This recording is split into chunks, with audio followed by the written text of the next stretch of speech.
السلام علیکم، آپ دیکھ رہے ہیں انفوٹینمنٹ ود نعمت اور میں ہوں محمد نعمت اللہ۔ ناظرین، حال ہی میں عرب امارات نے اسرائیل کو تسلیم کرنے کے بعد ان کے ساتھ تعلقات قائم کرنے کے لیے ایک معاہدہ طے کر لیا ہے۔ اس کے بعد ہمارے کچھ دانشوروں نے پاکستان کو مشورہ دیا ہے کہ وہ بھی مصلحت کے تحت پاکستان اسرائیل کو تسلیم کر لے، لیکن اس حوالے سے پاکستان کا شروع دن سے ہی ایک واضح موقف رہا ہے۔ بانی پاکستان قائد-اعظم محمد علی جناح نے اسرائیل کے قیام کے وقت پر ہی فرمایا تھا کہ اسرائیل ایک خنجر ہے جو مسلم امت کے دلوں میں گھونپا گیا ہے اور پاکستان کبھی بھی اسرائیل کو تسلیم نہیں کرے گا۔ اسی حوالے سے شاید پاکستان دنیا کا واحد ملک ہے جس کے پاسپورٹ تک پر آج بھی لکھا ہوا ہے کہ یہ پاسپورٹ اسرائیل کے علاوہ دنیا کے تمام ممالک کے لیے کارآمد ہے۔ اسی حوالے سے وزیر اعظم پاکستان عمران خان نے بھی پچھلے دنوں میں ایک غیر ملکی چینل کو انٹرویو دیتے ہوئے اسرائیل کے حوالے سے ایک سوال کے جواب میں واضح موقف اپناتے ہوئے کہا تھا کہ جیسا کہ قائد اعظم محمد علی جناح نے فرمایا کہ پاکستان اس وقت تک اسرائیل کو تسلیم نہیں کرے گا جس وقت تک فلسطینیوں کی زمینیں ان کو واپس نہیں کر دی جاتی اور فلسطینیوں کی آباد کاری دوبارہ نہیں کر دی جاتی۔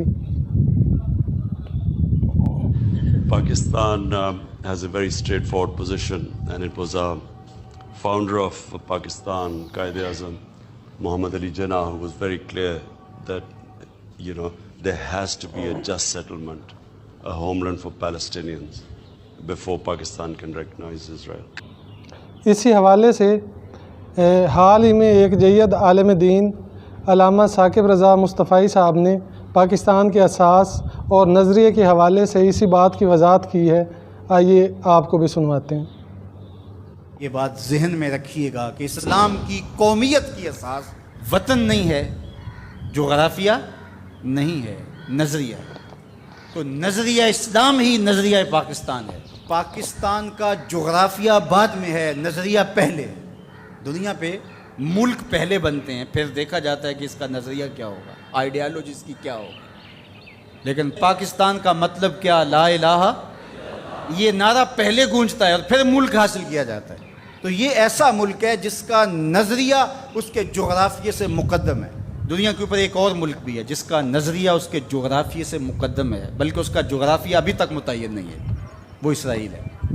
وہ یہودی نظریے پہ قائم ہوا ہے، اس کا نظریہ پہلے تھا، اور جغرافیہ اس کا ابھی تک مکمل نہیں ہے، اس کی کوئی سرحدات متعین اور طے شدہ نہیں ہے، ہر سال پھیلتی ہے۔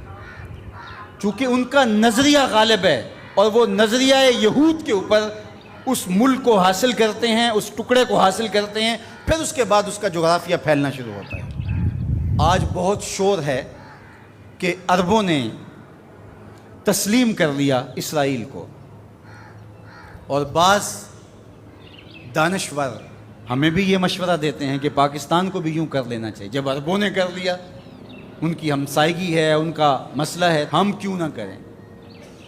تو یہ بات ذہن میں رکھیے گا کہ یہ عرب ریاستیں جو بنی ہیں، یہ نظریے کی بنیاد پہ نہیں بنی، یہ لسانی بنیادوں پہ کھڑی ہوئی ہیں۔ جب سلطنت عثمانیہ کو توڑا گیا تو اس وقت یہ بت تراشا گیا اور عربوں کو کہا گیا کہ یہ اجمی ہیں ترک اور تمہارے اوپر حکومت کرتے ہیں اور تم عربی النسل ہو۔ وہ لارنس آف عربیہ 4000 جاسوس لے کر کے بظاہر آثار قدیمہ کی کھدائی کے لیے آیا تھا، لیکن اس کا مقصد تو کچھ اور تھا، اور کس طرح ان کے اندر عصبیت ابھاری، یہ مکر تھا تاکہ مسلمانوں کو ٹکڑیوں میں بانٹ دیا جائے۔ اقبال نے اس کو بت کہا ہے۔ یہ بت کہ تراشیدہ تہذیب نوی ہے، نئی تہذیب کا تراشا ہوا یہ بت ہے۔ یہ بت کہ تراشیدہ تہذیب نوی ہے، غارت گرے کاشانہ دین نبوی ہے۔ بازو تیرا توحید کی قوت سے قوی ہے، اسلام تیرا دیس ہے، تو مصطفی ہے۔ نہ عربی، نہ اجمی، نہ گورا، نہ کالا، تیری پہچان یہ ہے کہ تو مصطفی ہے۔ تو یہ وہ شناخت تھی جو امت کی وحدت کی ضمانت بنتی ہے۔ تو آج اگر کسی ایک ملک نے تسلیم کر لیا ہے اور کل دوسرا ملک تسلیم کر لے گا، لیکن میں آپ کو ایک بات بتاؤں اور وہ غور سے سن لو، وہ یہ کہ ساری دنیا بھی اسرائیل کو تسلیم کر لے، پاکستان تسلیم نہیں کرے۔ وہ کیوں؟ اس لیے کہ ہماری اساسی نظریے کی ہے. ہمارا وطن بنا ہی دو قومی نظریے کی بنیاد پر ہے. تو اسرائیل بھی اپنے یہودی نظریے پہ کھڑا ہے اور وہ عالم اسلام کو کھا جانے کی سازش کر رہا ہے. ہم ایسا نہیں ہونے دیں گے انشاءاللہ. اور پاکستان بھی اپنے اسلامی نظریے پہ کھڑا ہے. یہ الگ بات ہے کہ 73 برس بیت گئے اور منزل انہیں ملی جو شریک سفر نہ تھے، اور باغ دوڑ ہمیشہ ان لوگوں کے ہاتھوں میں رہی جو اس ملک کو نوچتے رہے. گدیں، یہ ڈاکو، یہ لٹیرے جنہوں نے ملک کو لوٹا، دونوں ہاتھوں سے ہمارے وسائل نے چھوڑے اور ہماری نظریاتی اساس کے اوپر کلہاڑے چڑھائے. اور کبھی انہوں نے کہا کہ یہ ایک لکیر ہے درمیان کے اندر، کبھی کہا وہ بھی آلو کھاتے ہیں، ہم بھی آلو کھاتے ہیں. یہ کیا قائد اعظم کو نہیں پتا تھا؟ یہ علامہ اقبال کو نہیں پتا تھا؟ جن لوگوں نے قربانیاں دیں، جن ماؤں کی چھاتیاں کاٹ دی گئیں، عزتیں بچانے کے لیے کنویں میں چھلانگیں لگائیں.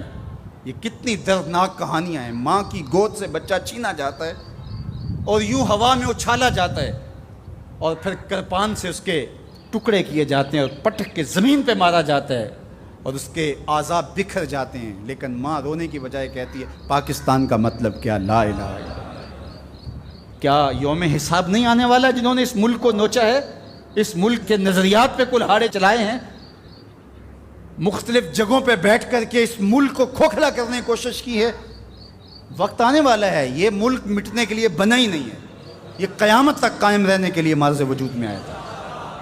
یہ ملک امانت ہے اللہ کی ہمارے پاس. یہ رسول اللہ کی نگاہوں کا فیضان ہے. میر عرب کو آئی ٹھنڈی ہوا جہاں سے، میرا وطن وہی ہے، میرا وطن وہی ہے. پاکستان کی بنیاد لا الہ الا اللہ محمد رسول اللہ ہے، اور پاکستان نہ کبھی کسی کے آگے جھکا ہے اور نہ انشاءاللہ پھر کسی کے آگے جھکے گا. اور پاکستان اپنے موقف پر ہمیشہ قائم رہے گا اور کبھی بھی اسرائیل کو تسلیم نہیں کرے گا. اسی کے ساتھ اور اس دعا کے ساتھ کہ پاکستان ہمیشہ اپنے موقف پر ثابت قدم رہے اور دن دگنی رات چگنی ترقی کرتا رہے، محمد نعمت اللہ کو دیجیے اجازت. اللہ حافظ.